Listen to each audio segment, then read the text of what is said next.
What's going on, man?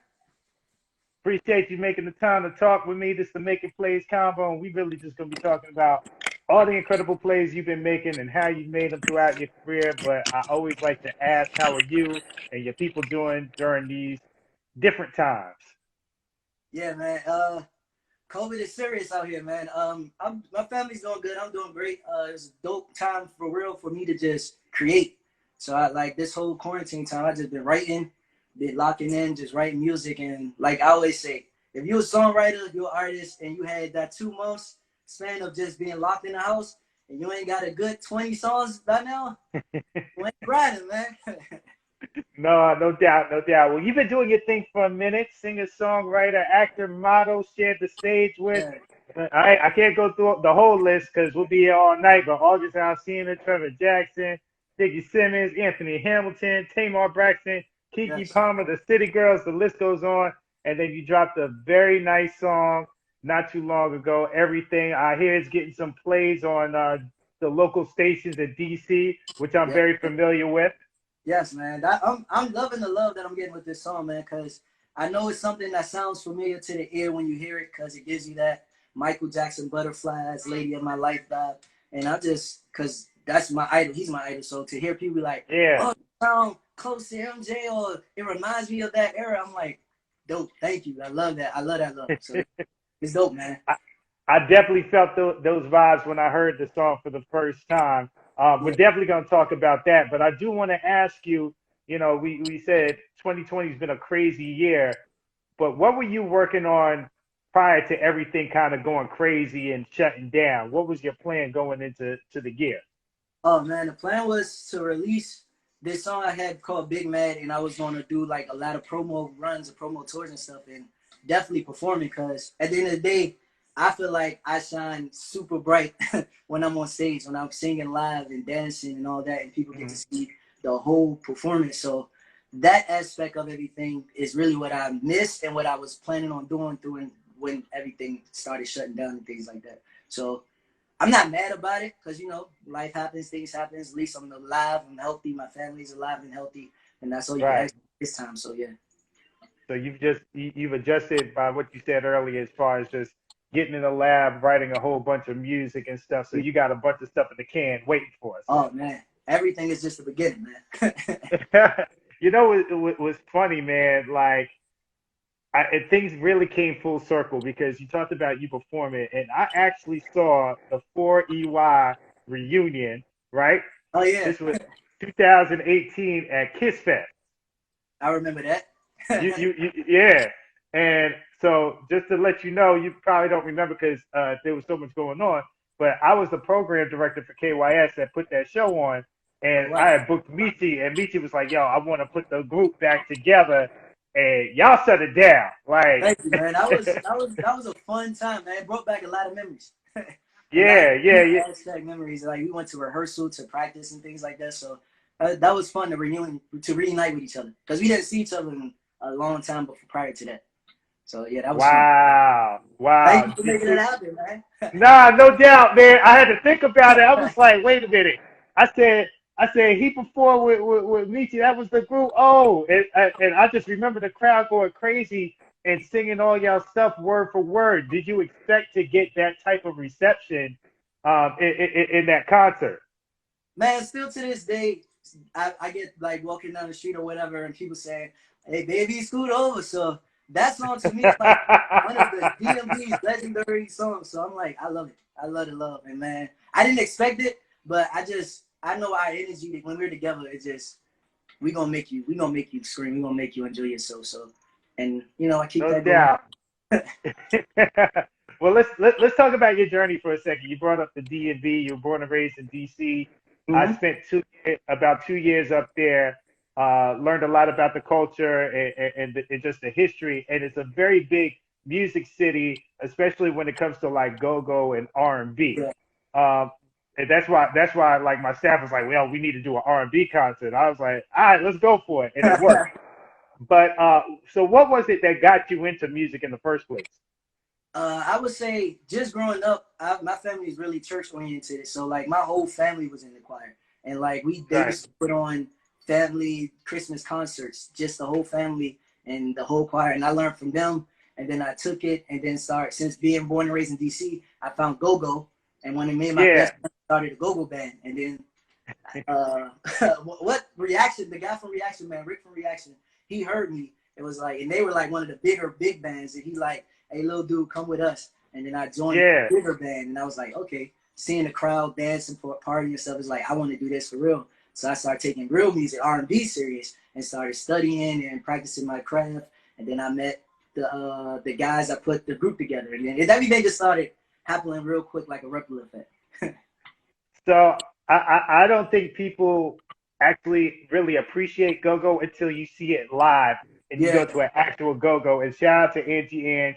She took yeah. me to my first go-go when I was in DC, and that's when I really was like, oh, now I get it. You get it. It's the energy, man. It's like an energy that's I feel like every state or every city that has their own style of music, like Baltimore has their music, New Jersey, and everything like that. So I think, but everywhere you go, like once you get to where that city does that music and go to one of their parties, like DC GoGo, you feel that vibe and that energy and how the crowd dances, and it's just so much culture to GoGo, and we just love it.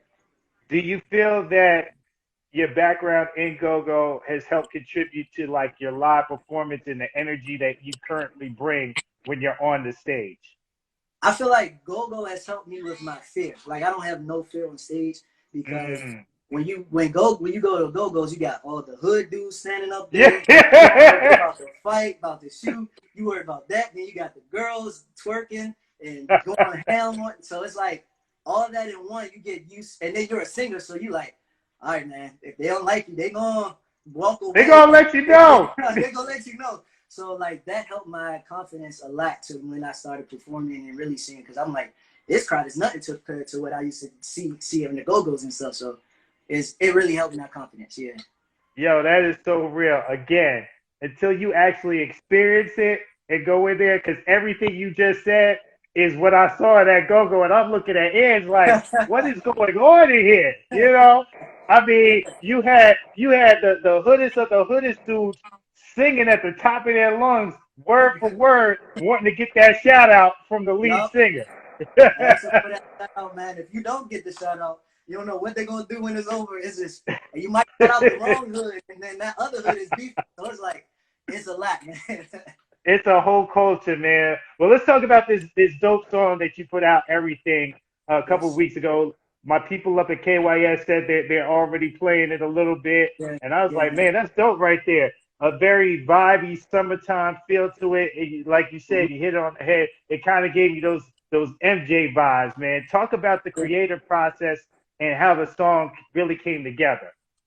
Yeah, man. Shout out to my producers, Chris Wright, the directors, Ryan Stybrid and Mookie. Man, those guys came to me with this beat, and it was the Everything beat, and I was just like, I don't know, man. This is too old school, or this is too slow. I wanna dance and stuff. They're like, nah, man. Sometimes you just gotta sing to the ladies and let them feel it. And I was like, all Yeah, right. It was like, I want you to write something poetic, because I wrote something to it at first, and it wasn't really like hitting. And like my producer Chris was like, nah, man, I want you to write some poetic stuff. I want you to I want you to feel it and make it a story, make it a poem. And I was like, all right. So then I came back with it, and then everyone loved it, and I loved it. I fell in love with the song, and then we was like, let's go. So no, that's it's how it came definitely out. It's definitely a solid song, bro. Now you're working on a project, correct? Yes, sir. I just released my last project last summer, end of last summer. It was called Right. War Love. And now we about to release another one, but I'm gonna do like two more singles before then, and then I'll put out the next project. Because we're looking Got at you. labels and stuff too. So So, I'm so excited. let me ask you this. Being that you've been in groups for a large part of your career, do you find it easier creating as a solo artist as opposed to being in a group, or is the process easier? When it came to like being in 4EY, it's kind of the same, because when I was in the group, I was always the songwriter, and I was also Okay, like I made a lot of the calls for like what we wore, or like being like the big brother, the leader of this stuff. So I like practice. sure. We have to go to practice. So it's like it's pretty much the same, but just no one else I have to like worry about or be. It's really just all me, and I love it because now I don't really have to censor what I say in songs. I don't have to worry about Do anyone else like it? It's just my music and how I feel and what I think my fans or my listeners want to hear. And so that's the blessing of it. I love that part, the freedom. Nah, Yeah. that makes sense, bro. That makes sense. What do you like doing outside of music? Oh man. uh, I don't know, man. I just do music. I'm just locked. I'm so locked in, but I like fashion. I like to I clothes. I like shopping. I like hanging out with my friends, traveling. I started traveling. I just got my passport. Oh, that's COVID messed that up. For my birthday, I was supposed to go Yeah. to this time, so that messed up. But other Damn. than that, yeah, man. I just and partying, turning up. Can't do too much of that unless you're down here in Atlanta with me. Oh no, I no, not swear, right now. sometimes I think you're right. Sometimes I think COVID don't exist down here in Atlanta the way people going out, but that's Oh another yeah, story for I another just came day. back. I Oh, just for got real? back. Yeah, I went out there to do a. I had a booking for a photo shoot for a hair product. Okay. So I went to the CVS and saw that no one had a mask on in the store. I was like, wow. I had mine on I like know, this. man. I It's crazy. apologize. We wilding out down here. We are wilding out down here. Yeah, What's man. something that most people don't know about you? Most people don't know that I have some of the weirdest eating habits ever. Like even my like parents. like It's so what? bad that my parents growing up catered to it. Like it was, I would not eat anything unless they did how I liked it. Like I can't have spaghetti with the tomatoes in it, or I can't have food touching each other, and I don't like. Okay.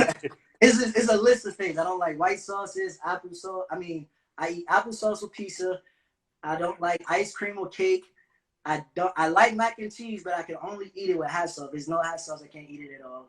It's just a lot of weird stuff, bro. Growing up, like I don't like gravy, so my mom had to make my separate food, my separate bean. Wow. Everything was different for me. So that's one of them, and I still have to do it to this day. So it's a bad habit. Wow. That's funny right there. I'm gonna Yeah, wrap it up with this question though. Obviously, 2020 has been a wild year.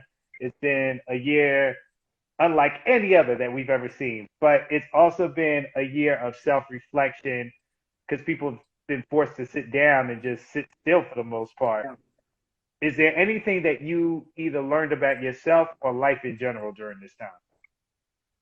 I learned really the fact that it's okay for me to be alone. I'm not like I Mm. could be alone for a while and not talk on the phone and not because I in this time frame right now I lost friends recently. So like I've literally Wow. been to myself and I think I've learned a lot more about myself and I'm also starting to see like my music is growing by doing that. So like me Yeah, cutting things off and just being to myself and talking to God and it's just been like I see the blessings coming in from him and things like that. So I think I'm listening to him more now. And I think man. the fruit of the of that work is coming in. So I'm blessed, bro. That's real right there, man. That's real. Well, listen, Yeah, I appreciate your time. I appreciate this conversation. Let's stay connected. And when things open up for real, either yeah, you back here in Atlanta or I'm up in there in DC, back in DC visiting my people, let's connect. You're more than welcome to come down to the Pandora office here in Atlanta when we yeah. open up. Yes, sir, man. Thank you, bro. All right. Thank you, man. Stay safe. You too, man. Appreciate it. Later. All right, bro.